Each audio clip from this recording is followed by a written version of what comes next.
Fuck them Cowboys! Yeah! Never lose sight of the magic of this football team. Yeah! Here we go!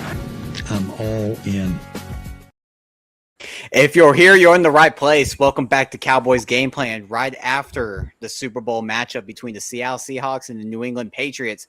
I guess, Thursday night football way to end the 2025 season. You know, a matchup that probably most didn't expect to be a crazy high-scoring shootout, which we got a defensive battle in the first half, but definitely did not expect New England to roll over like that and basically just never really kind of put in a fight. If you don't know already, I'm Sledder. That's Mike. And Mike, kind of give me your reaction. We just heard Super Bowl MVP, and we just kind of sat there and watched what was left of that game in the second half. What do you think? Yeah, I mean, I think we got what at least I expected. You know, I think the New England Patriots are a very young, talented team. They're good. They're not great, but their coaching is excellent. It's as good a coaching as you can get. And I think they practice really, really well and they game plan really well. But when you're at this level, that can only take you so far, right? And I think what I had been saying since the beginning of the playoffs was as soon as they run into a team that is just as disciplined with a superior defense, it's going to reveal where that team is lacking and they'll get exposed. And that's exactly what happened tonight. So high contrast between the difference of the teams, even though the Patriots were favored all throughout the playoffs. It's just what one personnel can do to wreck a game. And that was shown tonight. So congrats to the Seahawks. Yeah, man. Seattle came out on top, and that's kind of what I expected from the get-go. Right. If their offense was going to show up today, then they were going to be just fine because that defense is really what kind of has been carrying them all throughout the year. Their defense has been nothing but one of the best in the NFL, right? And we'll kind of talk about it here in a little bit, but, you know, that's been acquired through free agency and some really good drafts, you know, and definitely the right-minded head coach in Mike McDonald, I'm sorry, to kind of lead them there. What do you think about, you know, you said young team and, you know, a team that will probably be back in these kind of playoff type of games. Do you think like where do you kind of put the blame on the offense tonight? Do you put it on the play caller, maybe more of like Drake May, or do you think that offensive line just was not ready? I mean, you have two rookies on that offensive line. Do you think maybe they just weren't ready for the moment? We gotta look at it like this, you know, it's like they've crushed opponent after opponent all season long. Yeah. They did pretty well through the playoffs. So what was different about this game? I mean, obviously it's not that Drake May is not good. He's good, but he's a rookie quarterback, you know, and he went against a very, very good Seattle defense. And sometimes that's just too much. You know, you look at all the rookies who have had that first hot year, you know, or as a starter where they've come out and started, you know, for a team for their first year and they look great. And they win a bunch of games and they go to the playoffs and they look great in the playoffs, but, you know, they fall short. And then the next year, you know, they don't quite bounce back. And it usually takes getting to the third or fourth year before you really see them develop to what they're going to develop into. That's been a thing that's happened pretty frequently and recently. So I just think that, you know, as good as Drake May has played all season long, this time he just kind of ran into superior planning and a better four-man front. And that was the difference in the game. That four-man front locked them down to where there was nowhere for him to easily pass the ball to a well-game-planned, well-practiced teammate. You know what I mean? So when that's taken away from you, to be an elite level Super Bowl winning quarterback, you've got to be able to play outside our script is just better than yours. Our discipline is just better than yours. And that's what happened tonight. He was not able to make those high level plays, you know, at the right time, holding on to the ball just a little bit too long on a couple of times. And the defense just got to him and ate him. And that's all there is to it. It's not that he's bad. He'll be back, but it just, it's going to happen when you bring, you know, what I essentially think of as a rookie to a Super Bowl. Yeah, I mean, that pretty much sums it up. I mean, Drake May, I mean, he didn't really get to kind of getting in his pocket or his play or his really cooking until like that one touchdown drive that they had where they kind of scored in 1 minute and you're like, okay, there's a little bit of hope there. They stop them. The defense was phenomenal. I really think the defense was good for New England tonight. I think it was good enough to win the Super Bowl tonight. Oh, absolutely. They held them to just to field goals all night. And for New England not to be able to capitalize in that first half or be able to put anything up to kind of help them out, is kind of like they announced it during the game, like demoralizing. You're kind of just like, defense is like, we're stopping them, we're holding them, we've got them to 9-0. Like, come on, guys, like get something up there to kind of give us a spark or some juice to kind of stay out there and keep producing. And it never happened until it was too late. And even when they stopped them and got the ball back with, let's say, I think it was like 8 minutes. Drake May tried to play hero ball, and that's what young quarterbacks do. It's what Sam Darnold to do, and it just happens. It's just natural. So yeah, and I know it's his second year, and it's just one of those things. Like I keep saying, it happens. I think he benefited from high-level coaching, maybe one of the best coaches in the league, if not the best. Yeah. You can tell that the team is really disciplined. They have a strong game plan. He knows what to do. He knew when to check down.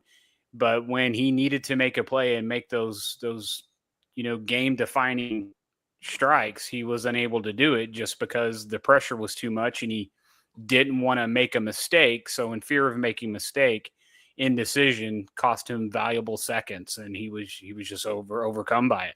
So he'll be back, like I said. But as far as a Super Bowl game, it was okay, Yeah, not the most recent best. No, not the most exciting.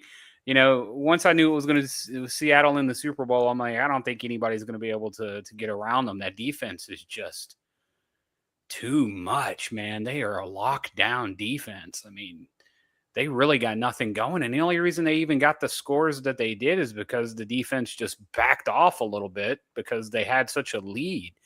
So it's like, I don't know. But hopefully we don't have to run into them next year. Yeah, well, I think we play them next year, unfortunately. Yeah, well, I'm more talking about in the playoffs because I anticipate we're going to be there. Yeah, someone put a tweet out saying, I think Schefter put out a tweet right after the Super Bowl ended saying, here's our list of opponents that Seattle could play week 1 next year, and the Cowboys were mentioned as one of them. And I was like, don't send us out to another week 1 game to a Super Bowl champs. Yeah, if they do, let's do it in Brazil. Yeah, exactly. The way nobody's comfortable. How do you feel about this game? What did you see from Seattle that a team who wants to be in their position needs to emulate? Obviously I saw a lot of you saw the vision that Seattle was trying to achieve, and obviously it was we're going to fully commit to a defense that is stacked with free agents that we know can produce, and we know that we drafted well in. And then on the offensive side, what they were really looking for is a game manager. And what they thought was when Minnesota let Sam Darnold walk, they thought this was the perfect guy to do it, right? This guy just came off a 14-win season. This guy just came off of a really good year where he sat behind, the 49ers coach. Now he goes to the Vikings coach, who are both offensive-minded gurus. And now you feel that he's produced pretty well for them. So now you pick him up as a general managing quarterback. And then the best part about their offense is that they go sign a veteran in Cooper Kupp, right? Mm-hmm. And what this all leads to is that when you are able to kind of put an equal team together, what I mean by this is whether maybe your defensive side of the ball is really dominant and your offensive side is not really that great, you can maybe eventually build off the momentum and build off maybe a good scheme to make a run at something. And that's kind of what the lesson for me is here out of Seattle is you don't have to be the most dominant team. You don't have to be the team that spends every dollar of your cap. You don't have to be the team that has to like go out and go get a bunch of draft picks and just capitalize it all into one area. If you can find a way to balance both sides, go acquire the guys that will help your team and help the guy who's running the scheme, and not just go get a big name because he's a big name, but get a guy who helps the scheme. You may get further than what you think. Because did anyone at the beginning of the year really think the Seattle Seahawks were going to be Super Bowl champs? Out of all the teams out there, I mean, they they knew that their defense would be good, but the question was all on Darnold, and he just killed it. I think if anybody says they knew that they were going to be, besides a Seahawks super fan, they're lying to themselves. But yeah, so let me ask you this then, because that formulates a couple interesting questions. I'll do the first one. I'll do the second one. So the first one is, if you look at the roster for the Seahawks, we've got a good quarterback, we've got a Super Bowl MVP running back. We've got a veteran wide receiver in Cooper Kupp. We've got a young and up and coming superstar in Jackson Smith. We've got on defense, we've got a conglomerate of talent, led by DeMarcus Lawrence and a pretty solid secondary. And and then they pick up Shaheed mid-season, and that worked out well. So you've got power at on each side of the ball, special teams, defense, offense. And when you compare that, because this is a Cowboys-based show, when you compare that to the Cowboys, I think what we have that they have, ours in some cases, a little bit better. I think we got a little bit better of a quarterback. I think we've got a comparable running back. I think we have a better wide receiver duo and trio, if you include Jake Ferguson. And then when you look at us defensively, where we are struggling is we don't have that DeMarcus Lawrence presence. And, we have some good pieces that would work well with one if we had one similar with what he brings to the table. And then we're lacking that secondary, because I think we have our special teams piece, right? I mean, do you agree with that? Is that kind of what we're looking at, is we just need a comparable defense to what the Seattle Seahawks put out on the field in the Super Bowl tonight? Or are we further off than that when you look at all the pieces that I just named?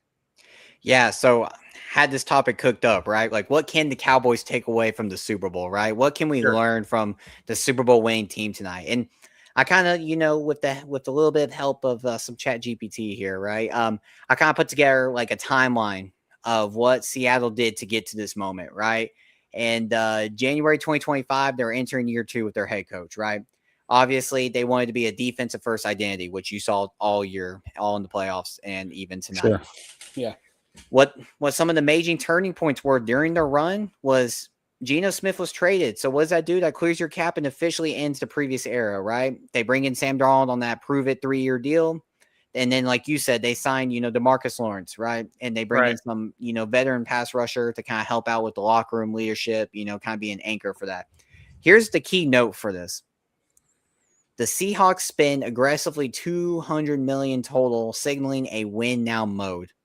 And we've kind of seen this team over the years, right? We've seen it with the Rams back in 2021. We saw it with, a couple other teams in the past. But outside the Chiefs, 49ers attempted it. Yeah, the Niners attempted it with McCaffrey. Like, outside of the Chiefs, if you want to be in the game or be in the dance, outside of maybe like how the Patriots made it, which is like, you kind of lucked into playing some teams without their starting quarterback in AFC Championship. In the divisional round, you got playing against a quarterback who can't throw a pass to save his life. He wants to throw interceptions the whole time. Like, you can be in this game very easily, right? And to bring it back to your point, Dallas has the offense. We bring back George Pickens. We sign Javonte Williams.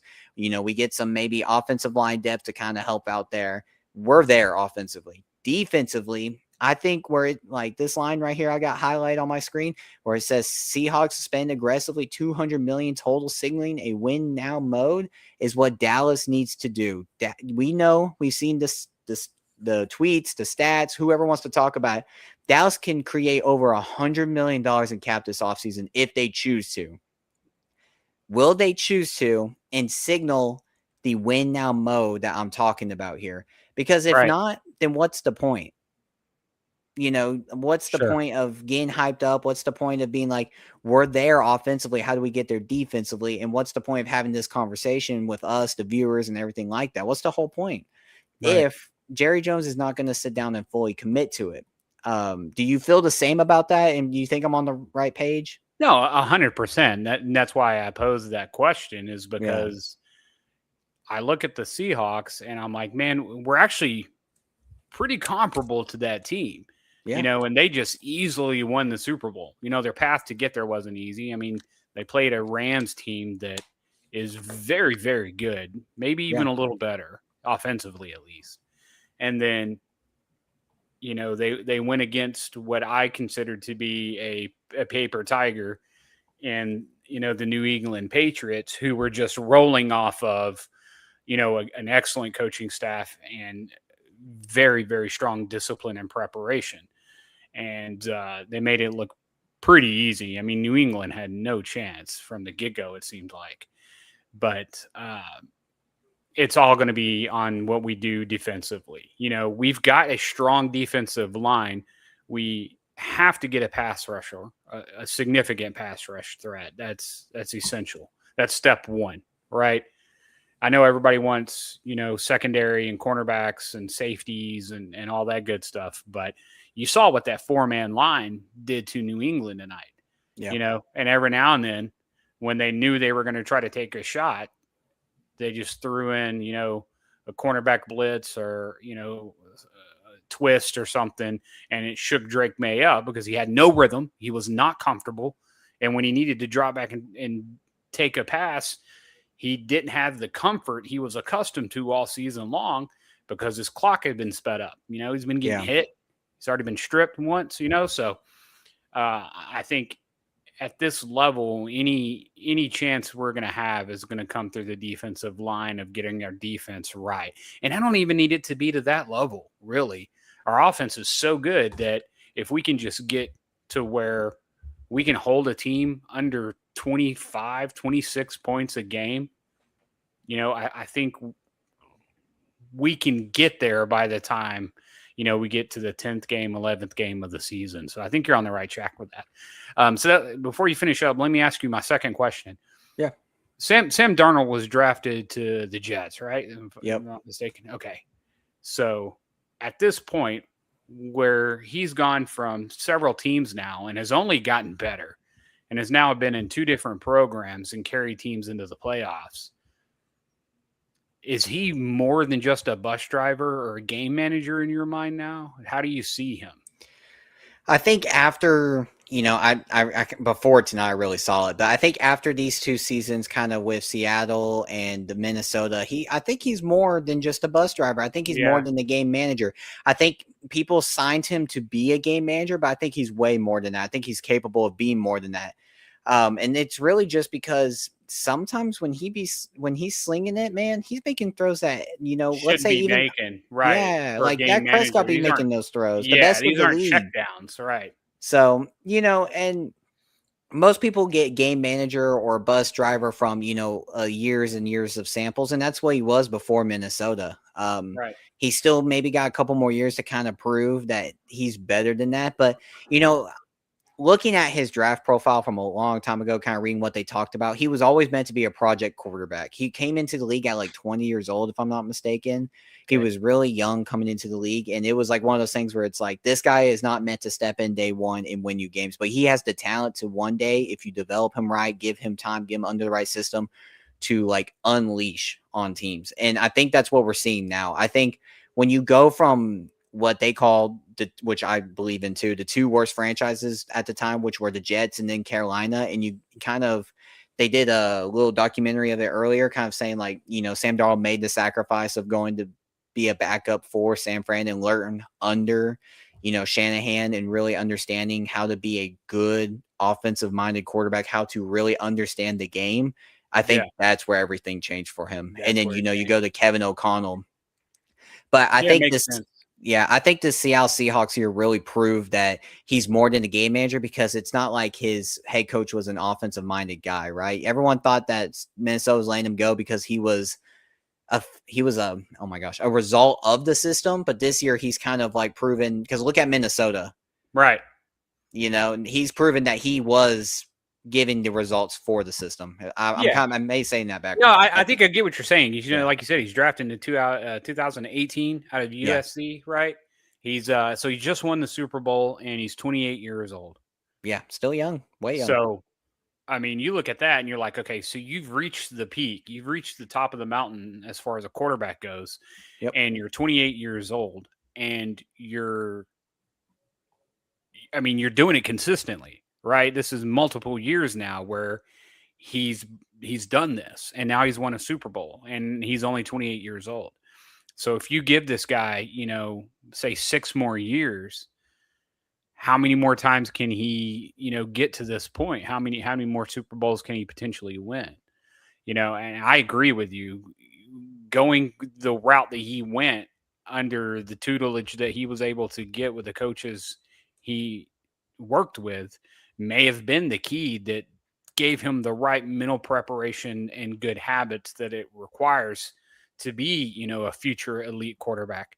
Because the way I look at him after watching that game tonight, man, some of those throws were tough throws for any quarterback. And those weren't, check down, safe tight end route, safe sideline route, check down, scramble 3 yards for the first down. It wasn't that kind of stuff. I mean, he was really throwing nice passes into some pretty tough windows. So it just shows that he has that skill, one, and two, he has what it takes mentally to not be afraid of that moment and to do what it takes when he needs to do it when the team's on your back, because you are playing a very good team or good coached team that knows how to do its job, right? So it's going to take someone playing better than what that would normally allow for. So it's going to be interesting to see what happens. I don't know much about him. Obviously, just what I've seen watching the game, but I don't know what his contract is there. But I doubt he's going anywhere at this point. He's a 3-year, like $100 million deal. It's kind of like one of those, like, he had a good season, but still a prove it deal. Yeah. So I wonder how much their build a Super Bowl team is going to hurt them next year cap wise, and if this is going to be a situation where they may be kind of like the Rams, where they built the team, they got to the top, and then the next year they had to pay the price. But because the core of the team was so strong and the leadership of the quarterback was so solid, they were able to develop the next man up well enough to be competitive again immediately, even with the financial slump, right? So that'll be very interesting to watch if that even happens. I think that's kind of the moral of the story for me is, like, over the years, Jerry, Steven, whoever has always been like, well, we have to be smart with the cap, and we have to, find ways to, make sure that we're financially always stable, or if, like, make sure we have our draft picks so then we can still be in the news or whatever, well, whatever excuse it may be. But look at the Rams. They went all in 2021, and they're still competitive to this day. I mean, I feel like the Rams are fighting every year to be in the playoffs, or if not in the playoffs, in the NFC Championship game, right? Because of what you just said. I think Seattle's going to fall right under that same category. I think that core, because they've drafted so well on top of the free agents, you may see free agents kind of sprinkle away, but sure, this core is going to be there, and they're going to be good next year too. But I think that's kind of the moral of the story here is, if you go all in and you really execute right on going all in, why are you trying to get a dynasty? Let's just go get one. I'm sure running it back won't be as hard as most teams think it, or they think it will be. So, right. No, 100%. I agree with that. And it's like nothing else. When you're at the top of the mountain, everybody wants to play for you, right? And things kind of work in your favor because you have that shine, right? So you look at the Eagles, they had some of that going on. They were the hot thing, and everything just seemed to work out for them with their players and who they got and who joined the team and the free agents they were able to pick up because they were that new shiny toy. And that's what it takes sometimes to differentiate yourself from the other 31 teams in the league, is you got to have something that you've achieved recently that makes you a desirable commodity. And if that's what it takes for Dallas to do that, then that's what they should do. They should do whatever it takes, sell out whatever it is they need to sell out, because this is as close to almost a perfect team as I've seen Dallas in a while. I know that's probably a hot take considering the defense was so bad, but everything else on the team works. And sometimes the defense even worked a little bit. Yeah. But if it even worked relatively good, You can go a long way with that, but definitely going to be interesting to see how they handle free agency and what they do with the draft capital that they have, the first round picks, and the fact that they can make a lot of moves with the money that's available to them in the cap by, doing what you do contractually with the personnel you have on staff. Yeah. And to kind of put this all into like a big picture, here's what I wrote in like my summary of the notes of looking at the Seahawks timeline, right? Sure. They chose conviction over comfort. And what I mean Right. by this is they went for guys that they believed in. They went for guys that they felt were going to be the right fit, culture wise, scheme wise, like, right. Instead of, maybe and being aggressive with the cap, right. Instead of being like, well, we just signed kind of Darnold. We need to see it. We need to play it out for a year and see how good he really is before we go all in. They said, we're bringing you in, Darnold, because we believe in you. Externally, there may not be a lot of belief, right? But internally, we think you're the guy. We think you can do it. They bring in DeMarcus Lawrence, veteran key piece. They bring in probably a couple other guys from there because they believe in it. They didn't say, oh, let's test the waters for a year, see how good Darnold really is, then maybe we'll go all in. It's like Rashid Shaheed, right? Midway through the year. Did they really need him? Maybe not. But they believe that was a guy that could get him over the top. And guess what? He returns a kickoff for you in the playoff game. And tonight he almost broke one for a long touchdown, right? Yeah. So second bullet point. Good little utility Yeah. player for them. Yeah. He proved worth whatever they did to get him, Yeah. And the second bullet point I have is spending early. Looking at the timeline of how they built this team during this offseason is that they went out early and got people. They didn't wait. They didn't go get the leftovers. They didn't go get the Kenneth Murrays of the world. They didn't go get, the Jack Sanborns of the world. They went out and got their guys early. As soon as the market hits, Darnold signed. As soon as the market hits, DeMarcus Lawrence is signed. They're not waiting. They want to go get who they believe in, conviction over comfort, right? And then the third bullet point I have is trusting the coaching fit over star power, which is a question I'm actually going to kick over to you because this is interesting. Would you rather have Dallas be aggressive in free agency for guys that are a better coaching fit, scheme fit, or are you looking for the Max Crosbys of the world who are maybe high star power? How do you feel about that? Great question. Not knowing what is a scheme fit now. Offensively, I can answer that question because I've seen what Shoddy's about and I've seen what he brings, right? Defensively, that's an interesting question because I'm one eye blind on that, right? Yeah. I don't know what the scheme fit would be, but I know what they intend and I know what they're looking for in the coaches. So if you look at what a player would benefit from that kind of a coach, you can kind of see what kind of player they would want. They'd want a team guy, who's talented, who is good at taking in instruction and changing his habits and changing the way he approaches the game and being disciplined. Yep. So if you want an elite teaching coach, you want an elite learning player, right? So I think those are the kind of guys they're going to go after, which, to answer your question, may end up being guys that aren't the shiniest penny in the bundle. You know what I mean? It may be a guy that is a little duller, but under the right tutelage could shine up pretty nice. So that could be something we see. It may be a sneaky good pick that we all kind of think like, what? Who's this guy? Or he didn't do that well there. You know what I mean? Yeah. So it's going to be interesting to see what kind of characters they go after, if that proves my theory correct or not.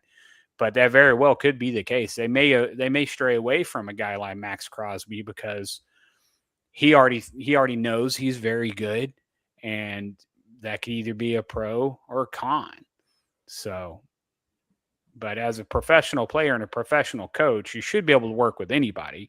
But if they're trying to build this culture first, that may be more important than the other aspect of it, right? Yeah. And I kind of did the same thing for New England, but when you look at how their free agency went, like you just talked about, right? Like, I mean, yeah, they got some stars on this list, but most of it's like, it seems like they're signing guys that were more of a scheme fit, right?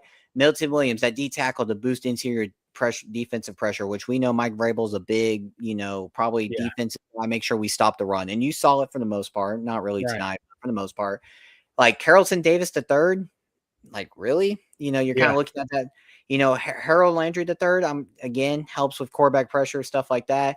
Stephon Diggs, right? Guy that kind of carries a lot of baggage with him, high ego, but again, they saw this as maybe potentially a really good scheme fit because they had a second-year quarterback who really kind of need a number one weapon. Right. And then getting a guy like Morgan Moses, to kind of help out on the offensive line. But there are scenarios throughout the league where you can point out and say that, one, you can be aggressive, choose conviction over comfort. And then the third thing being, finding maybe better scheme fits to build your depth around and maybe going to get a star player or two to kind of overall bolster your team, right? I do think on the Dallas defense, we have the star power there. I think we're really more looking for scheme fits, right? Like you got Ezraku, Quentin Williams, Osa, Kenny Clark. I feel like those are star power guys. Overshown. Yeah, sure. I feel star power in that. Deron Bland, star power. So now it's like, how do we get maybe like another safety that maybe brings some star power and then really finding scheme fits? So then the system and the playbook and everything else runs smooth and fluid. Yeah. So, but outside of that, do you have anything else to add? No, I'm good on the Super Bowl game. I got of course it wouldn't be Super Bowl weekend without a little George Pickens news because the whole league wants us to get rid of George Pickens for whatever motive or reasons they want to push. So they got to talk about it. So Adam Schefter comes out and says George Pickens is expected to be tagged. For most people who may be listening and may not know, you really don't have to tag a player till March 4th, 2025. So, of course, it's like, we're a month away from a tag even really needing to happen before the market opens. And they're wanting to bring up George Pickens in news because they need something to talk about. Because whenever they need to pay the bills, man, just talk about Dallas. Yeah, because guess what? As Jerry Jones said in his Netflix documentary As Desk, he props up like this and goes, it's a soap opera 365 days a year, Right. And so it's true. 100%. Right. How do you feel about that? I mean, obviously, I think we both kind of knew that this tag was going to happen. I don't think what they're trying to twist this story on, and it may be true or maybe not be true. I kind of need to do some research on it. Maybe is that they're kind of talking a tag and trade kind of thing going on here, but I think they're just tagging him to not let him hit the market at all. Right. I think when you have a player like that there could be, and we talked about this on our last video, the potential issues there could be between, the agent and the owner of Dallas.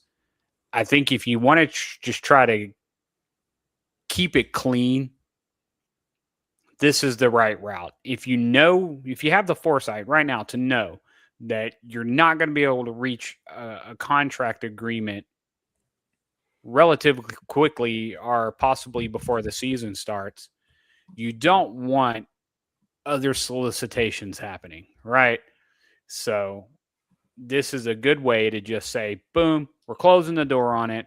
It's no longer an option. This is going to be our guy one way or another.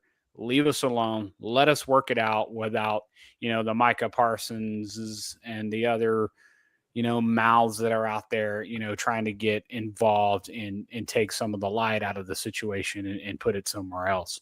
So, I don't mind the tag. I really don't. The only way I wouldn't mind it is if it's going to cause issues for the player. If the player is that adamant about it, which we could never know these things, but just as a fan, this is pure speculation.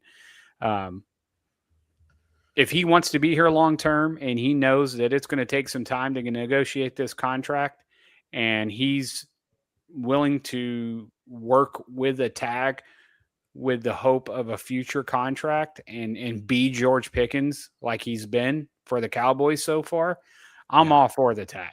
If it keeps the noise out of the place and keeps this contained to what's already, a stage and a circus all the time, that's enough as it is. We don't need added stuff going on with board media and other teams trying to get involved. So, for those reasons, I'm okay with the tag. I want George Pickens to receive his value, whatever that's determined to be, by all means. I think he's well worth it, and I'm very happy he's a Dallas Cowboy.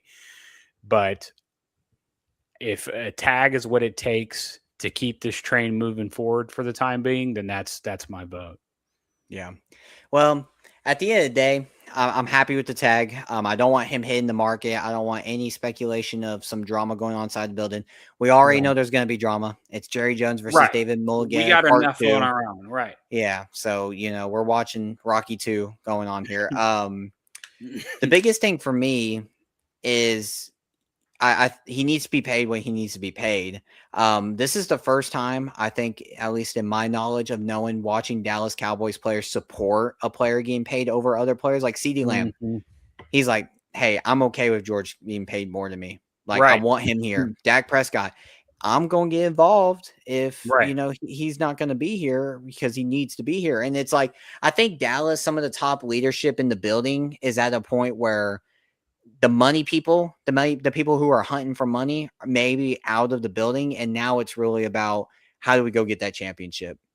Right. Now, it's kind of two-faced on that because maybe the players who are saying that, hey, we should go pay him are the guys who already got paid really well. Right, so. But that's okay. They're like, okay, we've made the bag. We've secured our legacy, essentially. We're Dallas Cowboys. We wear the star. We got 4, we got 88. You know what I mean? We've got big names who've done what it takes. They've earned their stripes. And now they want to solidify themselves, in the legacy of being a Super Bowl winning team or even having their own dynasty. So, hey, if that's how they feel, I'm all for that, Good. Yeah. And so I think when you put that all into perspective, I think it's just all about you're going to get a little bit of cat and mouse here where Jerry Jones is just going to try to get the deal as low as he can. But at the end of the day, I think he's going to pay him. Yeah, and he always does. So, and that's okay. As long as they can pay him with civility, and then we can still go and procure what we need defensively to resolve that. Yeah. But, we're also, like I said, I've said it a couple times, we're blind to some of this. We may be looking at a coaching staff who all has gotten together and looked at the personnel group and been like, we can work with this. We can make these guys efficient. We can bring these guys to the level of play that they need to be playing at to have a sound defense. I'd rather be sound than elite at this point, right? Or have several elite players on an unsound defense, because that can happen too. So I'll take sound and then build off of that. We don't know what goes on in the coaching rooms. All we can do is look at what's put on the field, and we won't know that till next year, September, or this September, but they may see it differently than us. But it's a time. I say, why risk it? And just go get some talent to help the team that is going to help the team, and then make the team sound. Yeah. I think we're just at a point where, you got 2 years left on Dak Prescott's new deal. Right. It's time to go all in. So pay Pickens, whatever. And you go boom or bust, right? You got 2 years here. Maybe it doesn't work out this year, but then next year, you push as much chips in the middle as you can. You go back to the ATM, pull out a little bit more cash and say, here you go. I'm matching you. And so that's a scary thing. It's a scary thing. It is. You got Dak for 2 more years under this contract. Nobody says he won't get another one, but man, and it's like, what's the future look like, right? And it's like, if we don't spend the money and do the things we need to do right now, then what's to the point? Get right? Because if in 2 years Dak moves on for whatever reason, we're going to have this really good group of guys, but we won't have a developed leader to take them where they need to go. Because from my history of Dallas, there's not too many times where they just go grab somebody and bring them in. They don't go and get game managers to be the quarterback very often. They've done it at times when they've been desperate, but usually they pick a guy and that's their guy. Yeah.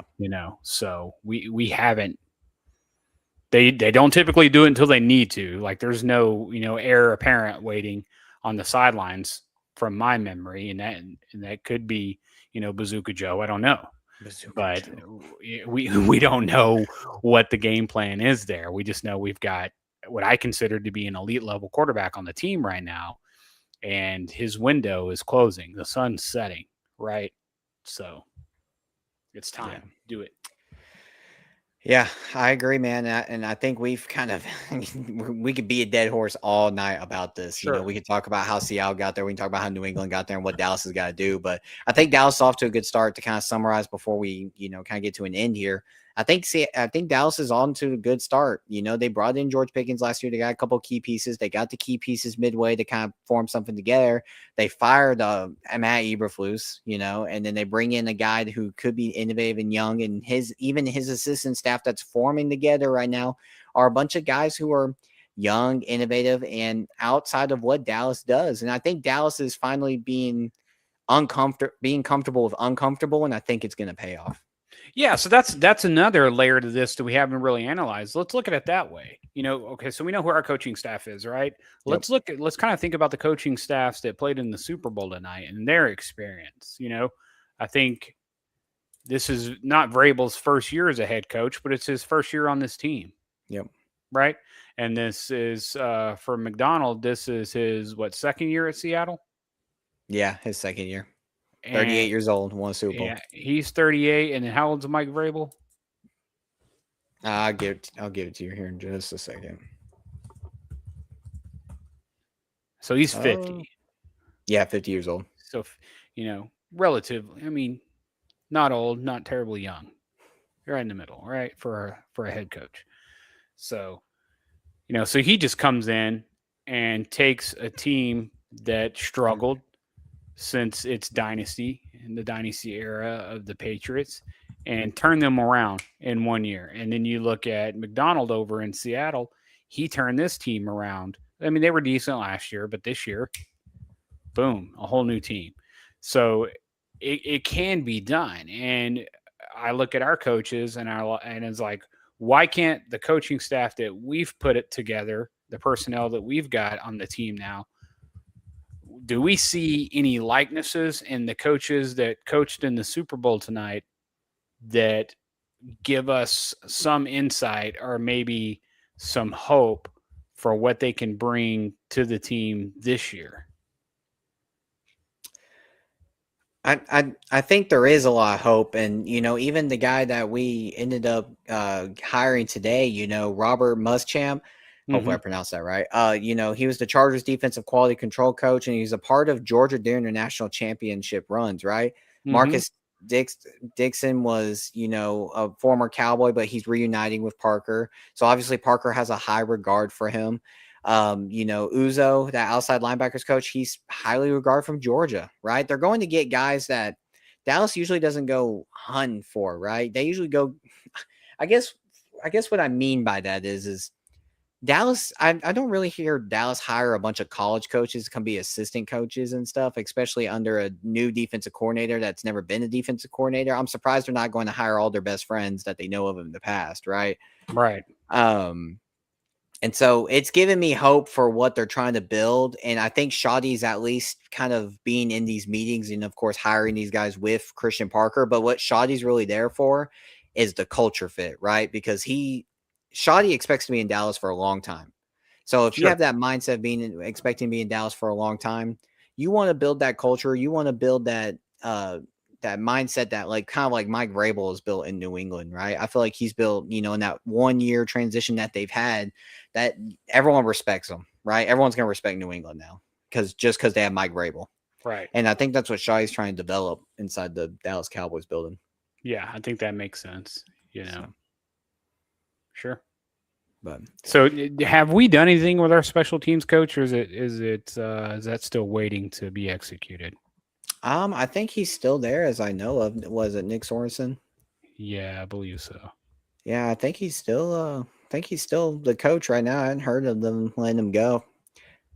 They may run it back with him. Okay. Yeah, I'm not sure how I feel about this group yet. I think they were kind of in the shadows due to the fact that the defense was so bad. They really never got much opportunity to be effective or to bail us out or to shine as an individual unit. So it could be, a benefit to Nick Sorensen that happened. Mm-hmm. That he didn't get quite exposed. But we'll have to wait and see on that. I mean, I didn't see anything too damning other than a lot of penalties, especially on good plays. So. Yeah, here's from Tommy Yarish a couple weeks ago. It's one of the notes from Stephen Jones in here is Cowboys special teams coordinator Nick Sorensen will be retained for the 2026 season. So he will be back for another year. Gotcha. Okay. We'll see. So it's a TBD on him. Yeah, exactly. But outside of that, man, you got anything else? I had a couple other things about, the Micah Parsons versus Myles Garrett, but yeah, I like that. That's funny. Maybe we'll say that for next episode. We'll do like a little reaction to the video of Myles Garrett roasting Micah Parsons, and then we can talk a little bit more about Robert Muschamp and maybe a couple more hires maybe by then. Yeah. Sounds good to me. All right, y'all. If y'all, enjoyed the video, please leave a comment, like, subscribe. Hopefully Dallas can end up in this kind of situation next year. And if you're watching right now, man, remember, if you're here, you're in the right place. Until next time, it's Cowboys Game Plan. How about them Cowboys? Yeah! Never lose sight of the magic of this football team. Yeah! Here we go! I'm all in.